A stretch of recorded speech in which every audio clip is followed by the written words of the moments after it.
Maddy Glab here with Larra Overton from the Indianapolis Colts. Larra, thank you so much for taking the time to be with us and to help me preview this matchup between the Bills and Colts on Saturday, because surely it's going to be an epic matchup. It's the first game of the playoffs of Super Wild Card weekend, and what a great matchup it will be. And when you're looking at this game, Larra, what are some of the things that you are expecting to see from both teams? These are two very balanced teams on offense and defense.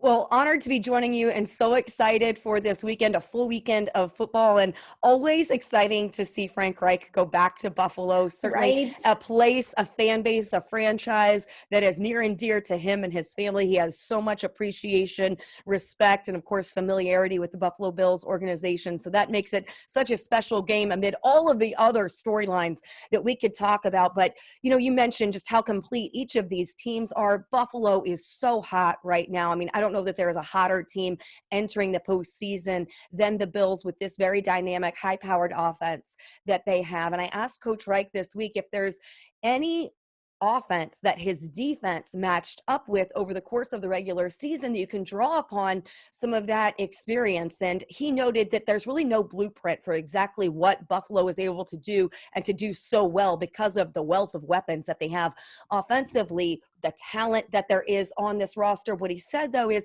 there are some similarities in what Buffalo does in their passing game that we've seen, some things that Buffalo does in their run game that they can draw upon. So you kind of collectively take a mashup of all those different things, and you can draw upon some of those things when you are kind of scouting and game planning. But really, no one replicates what Buffalo has done and has done so well consistently over the course of the regular season to be at 13-3 and enter the postseason at the number 2 seed in the AFC, that high-powered scoring offense that they have. What I expect most is a really physical football game first and foremost. I expect both of these teams to come in wanting to establish their run game early on, even with as dynamic of a quarterback as Josh Allen is, and the weapons that he has in the passing game led by Stephon Diggs. I really think that it's all going to come down to establishing the run game, and the Colts put a heavy emphasis on trying to stop the run first and foremost. Certainly want to point out that of all of the battles, a lot of things that you can draw upon in terms of, a Colts defense that has been very stingy over the course of 2020. And then, of course, the Buffalo Bills being number 2 in overall offense. But to me, it's the battle in the trenches that this is going to be central. And winning that battle early on, that's going to have implications for how this game plays out. Yeah, I completely agree with that. The Buffalo Bills have had such an explosive offense so far this season, and the Colts have had a really tough defense and a hard defense to beat all season. And you look at the games that they won and the big games, the games against the Packers and the Titans, and it's come down to the defense and how well they can stop those high-powered offenses. So it's something I'm really looking forward to.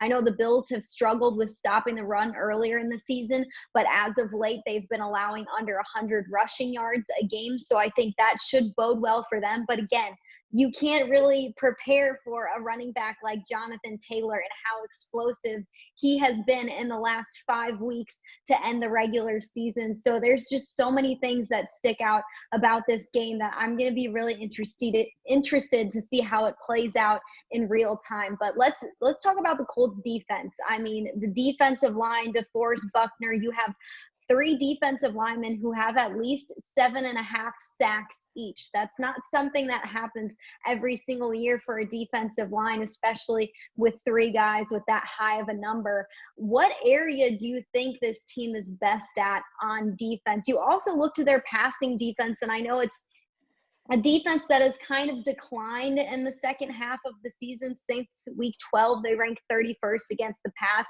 And I asked Stephon Diggs about it today, and he was like, don't let numbers get to you, because if you let numbers get to you, then you're going to think they're not a good pass defense. He was like, I played with Xavier Rhodes at Minnesota, and he is a very good player and has had a really great season. So their secondary is pretty dang good. And the secondary, dealing with a couple of injury issues that are worth pointing out right now. Both Kari Willis and Rock Yassin have been in concussion protocol since the Pittsburgh game. So it will be interesting over these next few days if both those guys can come back, because Kari Willis at the safety position is a really explosive playmaker, and they definitely need him this week. And then Rock Yassin at cornerback, complementary to Xavier Rhodes, is another big piece of that the Colts have been without. And that's something that they try to make up for with the depth that they have. So it's going to be interesting to see availability-wise, personnel-wise, what they're working with defensively. But for me, Maddie, I'm going to say this Colts defense really hinges on being opportunistic. That's the word that Matt Eberflus throws around an awful lot. You know, in terms of takeaways, they're top 5 in the league, one of the top 2 teams in terms of turnover differential. They force a lot of turnovers. They force interceptions. They affect the quarterback. As you mentioned, you know, DeForest Buckner leading that charge, 9.5 sacks for DeForest Buckner. That's a franchise record in terms of a defensive tackle. So that's a huge number for me to look upon, is those games where they have won the turnover differential. That turnover margin has been in the favor of the Indianapolis Colts, and the Colts offense has taken care of the football. That is going to be really where this comes down to in terms of playing out this game and who's going to have the advantage, who's going to have the lead in this game. Is if this Colts defense can force some mistakes and come up and get points off of turnovers, that is going to be a difference maker in terms of trying to get pressure on this offense and then capitalize on that pressure, putting points on the board defensively. I also think it's really interesting how this defense and defensive line is able to pressure the quarterback and get to the quarterback over the since week 12. The Indianapolis Colts tie for 6th with 18 sacks, but they were blitzing at the lowest rate in the NFL at 15.5% blitz rate. And I think it's so interesting that they're able to affect the quarterback, but blitz so little. And it means that their front 4 guys are doing the bulk of the work. So then you have your back end to be able to cover the wide receivers like Stephon Diggs, like John Brown, and really shut down an offense. So it just speaks to how well that defensive line, that front 7 sometimes has been able to do. And yeah, Matt Eberflus is a hot name right now in the NFL, as is the Buffalo Bills offensive coordinator, Brian Daboll.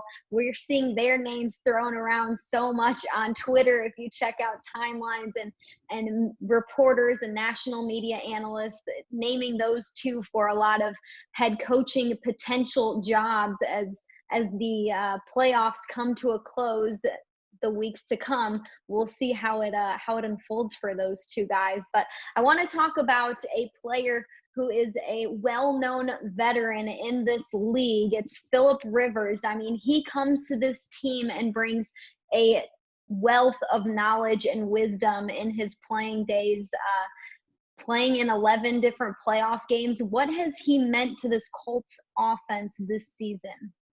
Man, he's the guy who you love to have on your own roster, but you don't like playing against him, right? The Colts fan base was very familiar with having to face Philip Rivers, of course, when he was previously with the Chargers. So there were some infamous battles, of course, in his Chargers career going up against Indianapolis. And overall, since Philip has come in 2020, in the 2020 season, now continuing into 2021, he really brings so much confidence, so much presence. Philip has completely opened up this offensive playbook. In 2019, the Colts really struggled with explosive plays. They had that rushing attack led by Marlon Mack. Of course, you had T.Y. Hilton doing T.Y. Hilton type of things.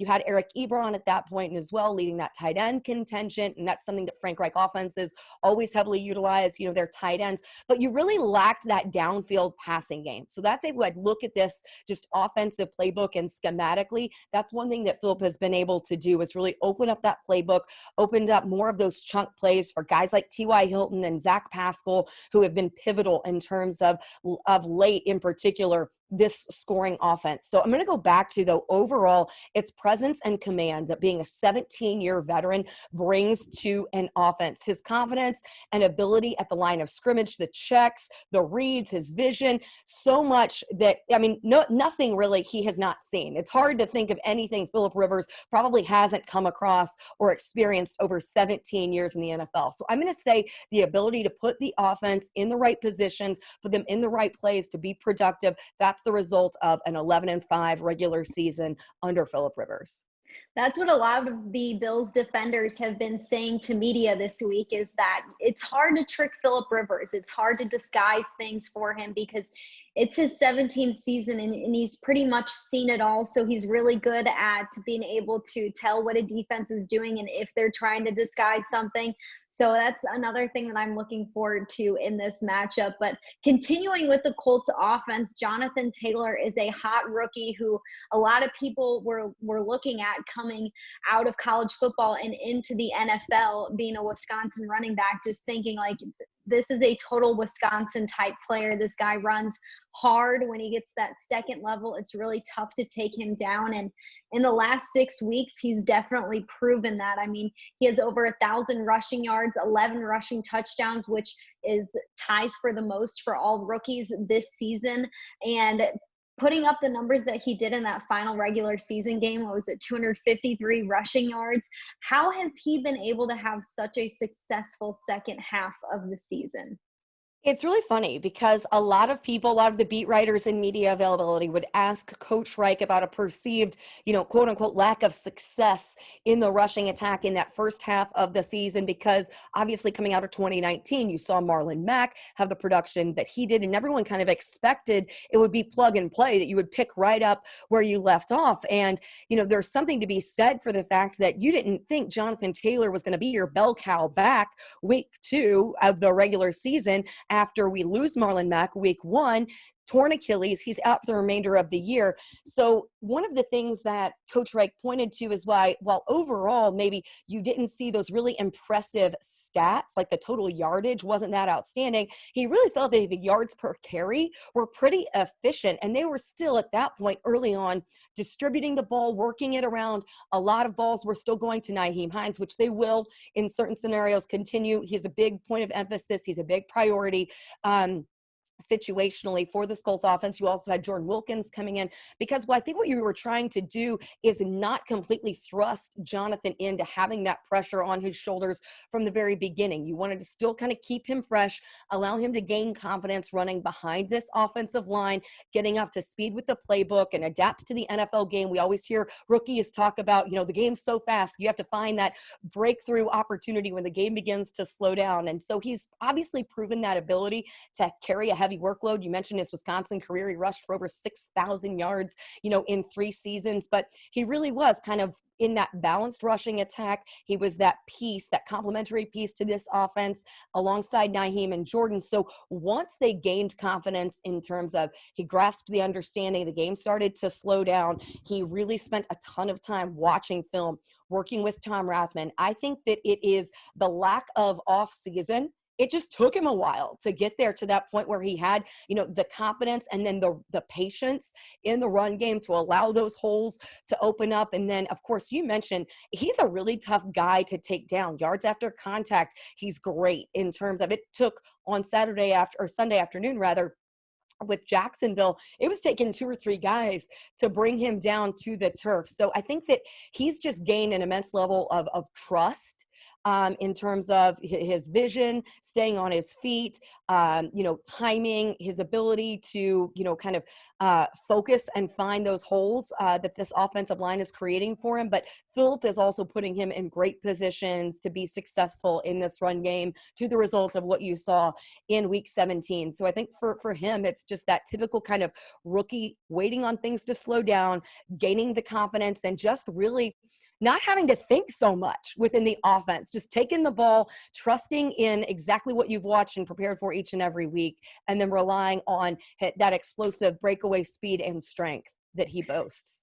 Yeah, from weeks 12 through 17, he was averaging almost 7 yards per rush, ranked second in the league in rushing yards. But on the other hand, the Bills defense from weeks 12 through 17, they were allowing under 100 rushing yards a game, around 94 rushing yards a game. So I keep saying I'm looking forward to all of these things, but it'll be very interesting to see if our defense is able to bring Jonathan Taylor down, and if they can't, how many players it's going to take to be able to tackle a guy as elusive and tough as he is. But as we're talking about all these matchups, Are there any that stick out in your mind as premier? I think for me, it's the interior offensive line against the interior defensive line, because Taylor's taking a lot of those rushes up the middle. So I cannot wait to see how the interior defensive line goes up against the interior offensive line, because the Colts have such a great interior offensive line, and our defensive line, they're new. So it's taken them, you say Jonathan Taylor, it's taken him, to the second half of the seasons to feel like ready to go and not like a rookie. It's taken the Bills defensive line to the second half of the season to feel like they are together and complete, with how many new faces were brought to that D-line this year with a new defensive line coach. So they've got their mojo going now, but it wasn't smooth sailing from week one for them. Well, I think also in terms of matchups, like one-on-one, or I don't even know if you can take Stephon Diggs one-on-one. You might have to have 2 or 3 guys on Stephon Diggs, but it's like, is Xavier Rhodes going to be tasked with trying to cover Stephon Diggs? The 2 former Minnesota Vikings going head-to-head. I kind of am so intrigued to see if that unfolds right there. Certainly, you've got to be picking apart Xavier's mind all week long in terms of, looking at what Stephon Diggs does so well. A different system, obviously, going from the Vikings to the Bills, but still able to draw upon the familiarity that there is there. Colts defense in general has to avoid giving up the explosive plays to this incredibly high-powered Josh Allen-led offense. That's one of the things right there. To me, the single biggest head-to-head matchup is going to be the turnover battle and who takes better care of the football on Saturday. I touched on this early on. That was one of the things that loss to the Steelers hinged on. The Steelers capitalized on a forced fumble. They turned it into a touchdown. They had a timely interception when the Colts really needed to put points on the board late. So to me, the team that takes better care of the football, avoids the costly mistakes, and then the defense that can create pressures, get the takeaways, and get points on the board as a result of those, that's exactly what this all is going to kind of hinge on to me, as you're talking a little bit big picture matchups. Yeah, definitely. Turnovers are going to be important. And if they come for either team, it's going to be very important for that offense to turn turnovers into points. The Bills were able to force 4 turnovers in their final regular season game against the Dolphins, and we saw it turn into 56 points. Of course, the Dolphins are a really good defense their own. Like, I mean, they were the number one scoring defense at that time. They were allowing under 20% touchdown percentage in the red zone, and the Bills absolutely went off. They scored on defense. They scored on special teams. I think in this game also, it's going to be all 3 phases have to act together for each team in order for each team to get the most that they can out of their offense. But speaking of players who we could see on either side in the game, who are some more under the radar Colts players that Bills fans and some of our Bills players who've probably already been studying these guys need to look out for? Well, I think you all know the playmakers offensively and defensively for the Bills, for the Colts. That's, leading the conversation, headlining conversations all week long. But one of those kind of under the radar storylines that I think is going to be pivotal on Saturday afternoon is the special teams for both the Colts and the Bills. You touched on all 3 phases. You're talking about 2 of the best in the league in terms of collective special teams performances over the course of the regular season. I think the Bills were in the top 10, right around that mark in terms of special teams. Of course, you have a Pro Bowler in Andre Roberts in the return game. The Colts special teams unit has somewhat kind of flown under the radar, but their return guys like Nyheim Hines and Isaiah Rodgers have been huge. They've come up in crucial situations. This special teams unit, when I look at the win over the Tennessee Titans in November, Thursday night down there in Nashville, that was incredibly special teams driven. You got a touchdown in special teams. EJ Speed, blocked a punt. TJ Carey scored a touchdown on that. So I think that special teams is going to be a huge point in this game. And a couple of guys who don't get talked about a lot in that game.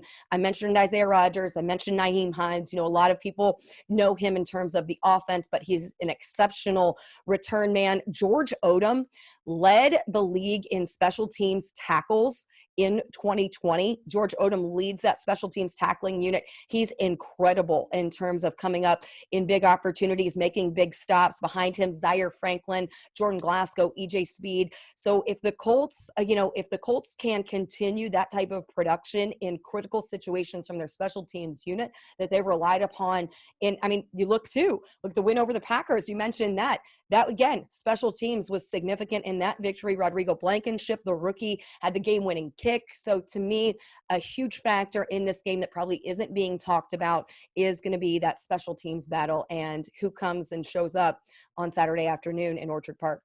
Yeah, speaking of rookies, we've got a rookie kicker of our own, Tyler Bass. He broke a team record this season for most points with 141, beating a guy named Steve Christie, who's very familiar with the 90s Bills and Frank Reich. So much history also as we're talking about this matchup. It'll be great to see Frank Reich return to Buffalo. I know he was cheering for the Bills to win in Week 17. That's not going to be the case on Saturday, though. But Larra, thank you so much for taking the time to break down this matchup with me. So much insight from you. I learned so much. I hope our listeners do too. I wish you could be at One Bills Drive at Bills Stadium on Saturday afternoon for the game, but I guess this virtual interview will be just good enough for us.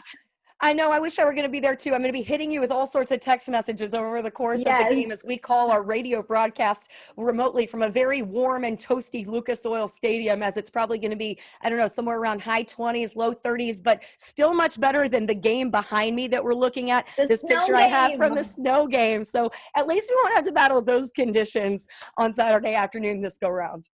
Yes, that is very true. Larry, you stay warm then in Indianapolis. We'll see about how warm we can stay in Buffalo on Saturday.